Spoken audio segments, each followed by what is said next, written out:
राधे राधे। आप सभी का राधे सत्य चैनल में स्वागत है।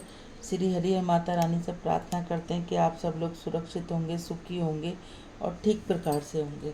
जैसे कार्तिक का महीना चल रहा है और कार्तिक के महीने में ये कार्तिक के महात्म की कथा चल रही है।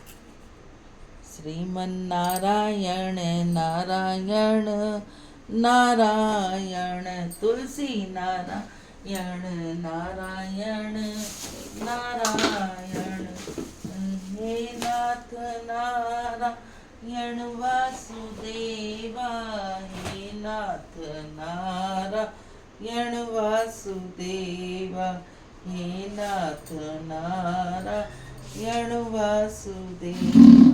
बोलो राधे राधे। बोलो कार्तिक महात्म की जय। 12वां अध्याय।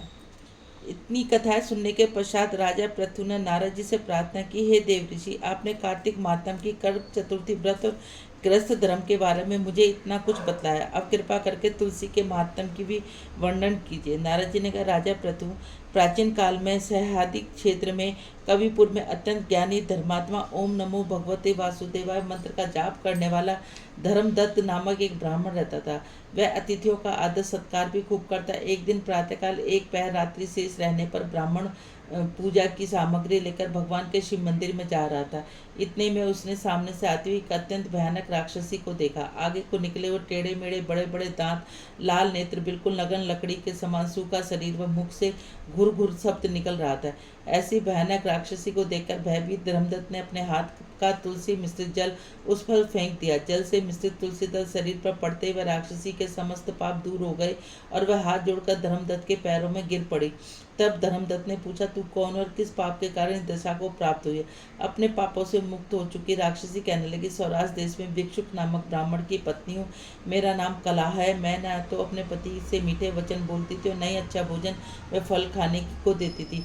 इस व्यवहार से दुखी होकर मेरे पति ने दूसरा विवाह करने का निश्चय किया तो क्रोध में आकर मैंने विष खाकर अपना शरीर त्याग दिया। इसके बाद यमदूत मुझे बांधकर यमराज के पास ले गए। वहां चित्रगुप्त ने मेरे अच्छे बुरे कर्मों का लेखा जोखा बताते हुए यमराज से कहा, हे महाराज, इसने अपने जीवन में कभी कोई शुभ कार्य नहीं किया, सदैव अपने पति से द्वेष करती रही। यह सुनकर यमराज ने आज्ञा दी, क्योंकि जिस बर्तन में पकाती थी उसी में खाती थी, इसलिए इसके पहले अपनी संतान को खाने वाली बिल्ली की योनि में भेजा जाए। उसके बाद पति से द्वेष के कारण इसको विष्ठा खाने वाली सूरी की योनि में प्राप्त हो। तदंतर उसने अपनी आत्महत्या की, इसलिए प्रेत योनि में जाए। सो महाराज, मैं 500 वर्षों से इसी योनि में फिर रही हूँ। भूख और प्यास से दुखी होकर एक वैश्य के शरीर में प्रवेश करने से कृष्णा वेणी नदी के संगम पर गई। जैसे ही मैं नदी के तट पर पहुंची, विषदूतों ने मुझे वैश्य के शरीर से निकालकर बाहर फेंक दिया। वहां से घूमती फिरती मैं आ रही हूँ कि आप मिल गए। आपने तुलसी मिश्रित जो जल मेरे ऊपर फेंका, उससे मैंने संपूर्ण पाप नष्ट हो गए। अब कृपा करके इस प्रेत योनि से मेरा उद्धार कीजिए।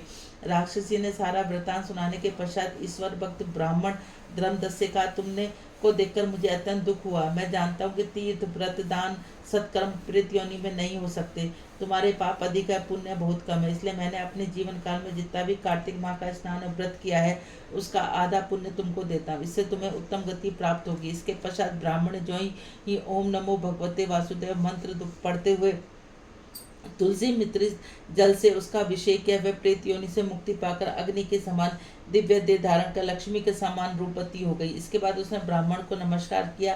तभी भगवान विष्णु के पुण्यशील और सुशील नामक 2 दूत वहां पर आए। उन्होंने विमान में बैठाकर वैकुंठ ले गए।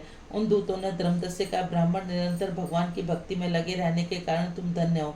तुम्हारे द्वारा कार्तिक माह में स्नान व व्रतों का आधा पुण्य दिए जाने के कारण इसकी मुक्ति हुई है।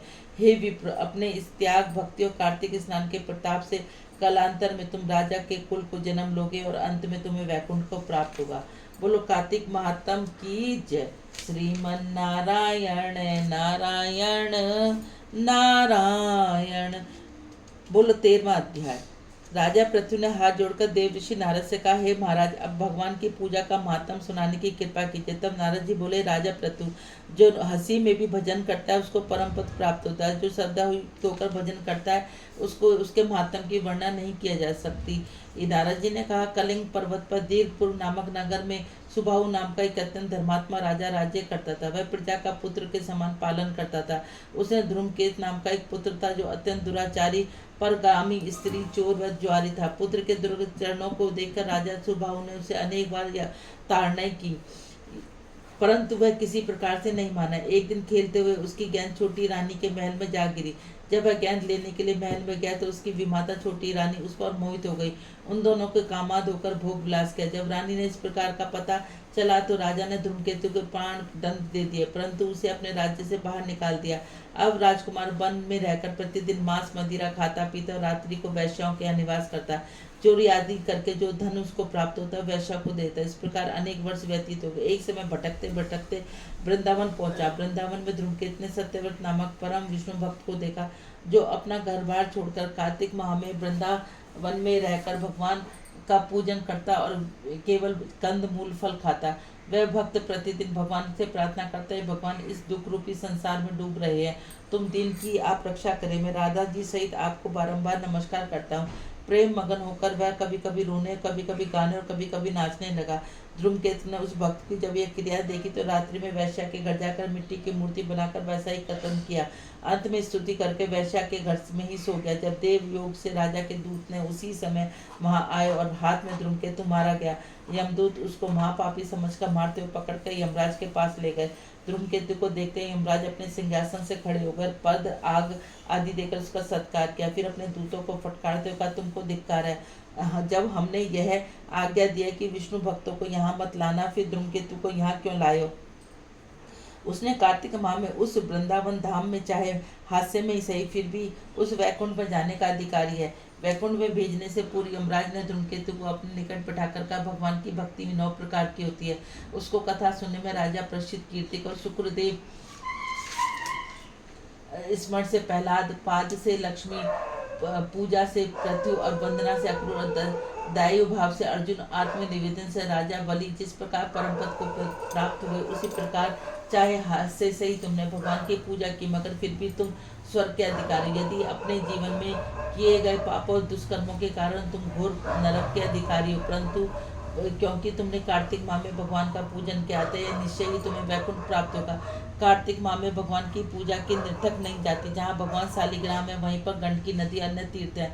धूमकेतु के शास्त्रों का कुछ भी ज्ञान नहीं था तो उसने हाथ जोड़कर यमराज से कहा, स्वामी भगवान सब नदी को छोड़कर गंडकी को कैसे प्राप्त हो, कृपा कर मुझे बताइए। यमराज ने कहा, किसी समय वेद सिरा नामक ऋषि सब लोगों में हित की कामना से गंगा जी के तट पर तपस्या कर रहे थे। उनके इस घोर तप को भयभीत होकर इंद्र ने ऋषि की तपस्या भंग करने के लिए मृत्युगोदा नामक अप्सरा को भेजा। मृत्युगोसा उस रमणीय स्थान को छोड़ क्रीड़ा करती हुई अपने रूप यौवन का प्रदर्शन करके हाव भाव दिखलाने लगी। फिर उसी स्थिति में उसने मुनि के चरणों का स्पर्श किया। उसके रोमांच खड़े हो गए। तत्पश्चात मुनि को अपने वशीभूत जान मंदू घोषा ने अपनी दोनों भुजाओं अपने गले में डाल दी। तब क्रोधित होकर मुनि ने श्राप दिया, तुम मुझे संसार सागर में डालने को उद्यम हुई, इसलिए नदी बन जाओ। मुनि का श्राप सुनकर मनु घोषा रोने और बिलखने लगी। उसने प्रार्थना की, हे मुनि, मैं श्राप योग्य नहीं हूँ, आप मुझे क्षमा कीजिए। अपनी प्रार्थना से द्रवित होकर मुनि ने कहा, जिस समय भगवान विष्णु वृंदा के श्राप बस शिला रूप होकर तुम गंडकी में स्थित होगे, तब भगवान के धारण करने वाली होगी। इस प्रकार मेरे द्वारा दिया गया श्राप भी तुम्हारे लिए वरदान साबित होगा। या अंत में यमराज ने कहे, राजकुमार अब तुम विष्णु लोक को जाओ। तुम धूमकेतु सुंदर वन में बैठकर वैकुंठ को चला गया, वहाँ हरि चरणों में स्थान मिल गया। यह सब धूमकेतु द्वारा कार्तिक माह में एक दिन पूजा करने का परिणाम है। यह क्या नारद जी ने अपनी वाणी को विराम दिया। बोलो कार्तिक महात्म की जय। श्रीमन नारायण नारायण नारायण, तुलसी नारायण नारायण नारायण, लक्ष्मी नारायण नारायण नारायण, श्री नारायण नारायण नारायण, श्रीमन नारायण नारायण नारायण।